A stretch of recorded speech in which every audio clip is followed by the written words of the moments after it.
un rapport scientifique par rapport à soupçon de blanchiment de capitaux. Alors, PIGF nak bi pas mi fonce exactement sur première bête. Le juge du troisième cabinet Arfan Mouda décerne un mandat de dépôt contre qui n'a jamais que modi Joris Doutel mu nek gérant de première bête bu Sénégal waaye itam nekk actionnaire Franck Attal patron d'Etitec ñoom ñëpp nag dikk dina daal di amal boobu de exécution jëmale si mandat de mener bi nga xam ni itam le juge du troisième cabinet moo leen ko daal di lancé. Alors donc pour éviter une conduite, Joris Doutel Arfan se présente directement dans le cabinet du juge absent du Sénégal depuis octobre 2019. Franck Attal risque de voir le mandat démené être transformé en mandat d'arrêt international.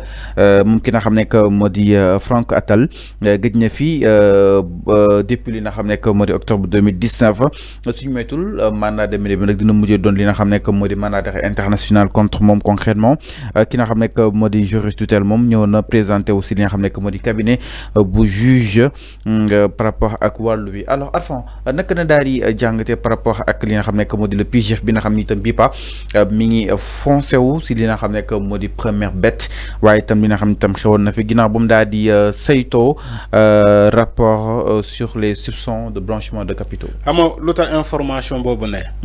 Désormais les gens ne vont pas dire que c'est de la politique parce que le directeur de première bête yow xam nga ko. xam nga ci ban parti la bokk. bokkul ci benn parti. Pourtant le pôle financier judiciaire bi toppoon fii ñoom Farba ngeen yaakaar ni que ci ay dossiers politiques la alors que c'est pas des dossiers politiques c'est ce pôle financier judiciaire moom ngay wax ni que dañoo bëgg a jàpp dañoo convoquer le directeur de première bête.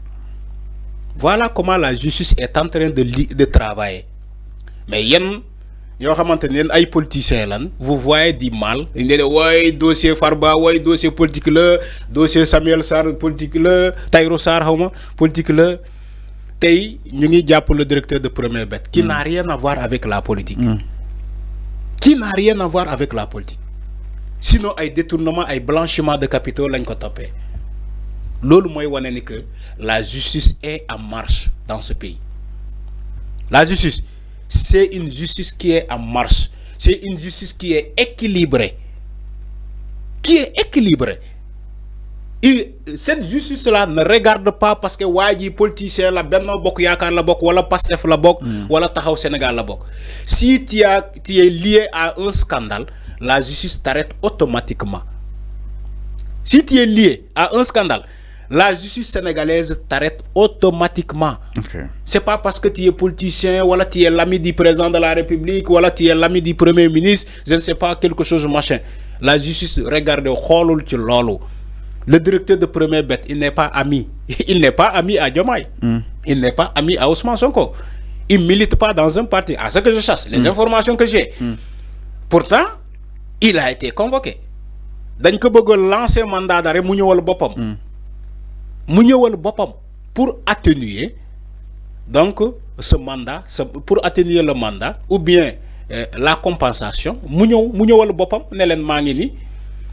Maintenant l'autre qui n'est pas dans le sol national moom la ñu ne au départ dañu ko lancé un mandat d'amener mais quand la justice a constaté ni que il se trouve pas dans le territoire national ils ont modifié ce mandat d'amener à un mandat d'arrêt international. yaa ngi fàttaliku li ma doon wax ci l'ancien directeur des domaines Mamadou Gueye li ma doon wax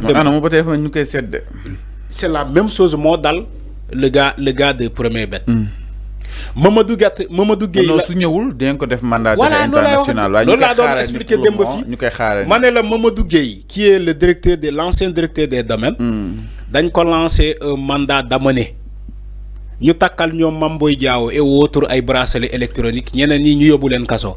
Si Mamadou Gueye ne se présente pas ou bien jàppuñu ko ci ce mandat d'amener boobu.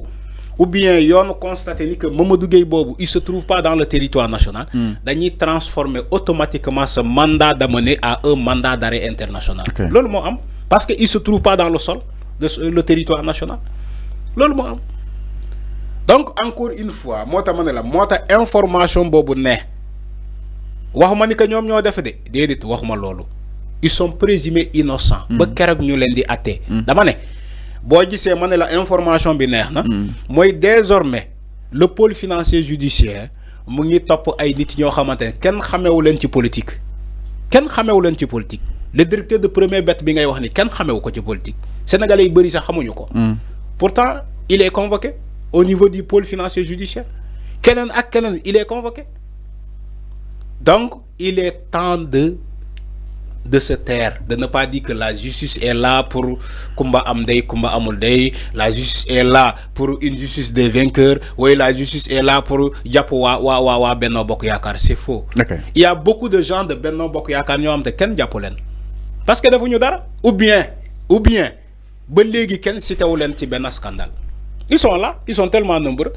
Yo ti même cité le nom de Omar Youm. Omar Youm, il n'était pas un responsable politique de Benno Bokk Yaakaar, en même temps avocat. Pourtant, il est là, il est en train de plaider. Il vaque à ses occupations, Ken Diapoko. Sidiki Kaba, il est là, de Benno Bokk Yaakaar, Ken Diapoko. Pape Malick Ndour Bini, di taxawalo di wax lu ko ne, il est là, Ken Diapoko. Ken Diapoko. Ils sont tellement nombreux. Ay Zahra Iyane Thiam Zahra elle est là chaque jour mu bind man dama koy lire ci page am X ci compte X am Zahra chaque jour elle publie quelque chose. Mais enfin donc justice bu demee ba jàpp kenn c'est parce que dañ ko war a jàpp Macky Sall moo ko wax képp ku ñu jàpp daa am lu mu def jeex na bu la neexee waxal. Pour conclure loolu moo am. Réduction des comptes bi Arfan instant bi ku si nekk ñu lay interpeller sénégalais yi ñoo ko commandé woon comme ni ko président Bassirou Diomaye Diakhar fi waxee yéen a commandé plat bu amee réduction bi tout le temps ak li nga xam ne que moo di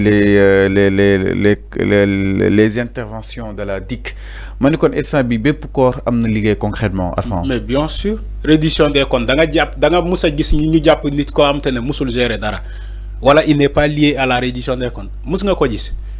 Est-ce que am na Sénégal ñu jàpp diw ñu ne non diw laalewul ci gestion wala laalewul ci benn rapport wala laalewul ci nii dañ ko tooñ mais amul booba léegi képp ku ñu woo ci reddition des comptes daa am lu mu géré woon daa am lu mu def wala daa am luñ ko épinglé ci benn rapport moo tax ñu woo ko fallu loolu moo am Sénégal. Personne ne dira jamais le contraire de ce qui se passe au niveau de la justice. xanaa nga bëgg ay récupération politique les politiciens ñoom ñooy taxaw di naan woy c'est des détenus politiques même boo gisee lu ne fang politicien moo mel noonu il est toujours dans le débat politique même bu gisee lu ne fang day ne non c'est de la politique alors que on sait que ces personnes qui ont été arrêtées ça n'a rien à voir avec la politique c'est dans l'exercice de leur fonction lañ leen jàppee loolu kese la amul leneen waxuma ku ñu arrêté fii wala ku ñu convoqué fii te mu nekkul ci exercice de ses fonctions wax ma kan dama bëgg nga ne ma diw dañ ko arrêté te c'est pas dans l'exercice de ses fonctions wax ma ko boo ko gisee nga wax ma ko wax ko sénégalais dama ne la reddition des comptes est en marche ça se fait dans tous les pays au monde li xew Sénégal dafa ñaaw fallu yéen a gën a xam loolu dafa ñaaw une seule personne qui détourne des milliards dans ce pays benn nit ñu ne la dafa détourner ay milliards vous croyez que c'est normal est-ce que c'est normal ñu ne la yow fallu mi yow la ñuy dénkoon ministre tel mil sangam au sortir de ton mandat ou bien de tes fonctions ñu gis ci sa gestion ni que Fallou dafa luubal lu mot 5 milliards. wala leen mais vous croyez que c'est normal ça loolu ba kañ ça va continuer jusqu'à quand ils ont appauvri ce pays là ñoom les soi-disant hommes d'État là. Les soi-disant hommes d'État. Mais c'est des hommes d'affaires. C'est pas des hommes d'État. Non, quand même, il faut arrêter. Ils ont appauvri ce pays. On dit ouais, le Sénégal est pauvre. Le Sénégal n'est pas pauvre. C'est ces gens-là qui l'ont appauvri. Ñoom ñoo appauvri le Sénégal. Parce que lu ñëw rek ñu sàcc dañuy dem leb xaalis bu takku bu ñu ñëwee ol ke ñu jaarale xaalis bu ñu dem lebi fu ñu ko war a jaarale déedéet dañ koy jël séddoo ko entre ñoom sàcc ko da ngay lebi pour sàcc loolu moo xewoon fi ci jamono Macky Sall loolu moo fi xewoon te Cour des comptes loolu la publier alors mi ngi noonu avant mi ngi noonu donc li nga xam ne que moo di yoon ak wàllu yoonal la mi ngi foncé wu foofu si daanaka li nga xam ne que moo di justement première bête jëm sa la nga xam ni itam moom la ngay daal di toppee alors ñu daal ñëw itam si leneen sans plus tarder ginnaaw loolu mbokki téléspectateurs yi dañuy daal di ñëw si ki nga xam ne que moo di Miro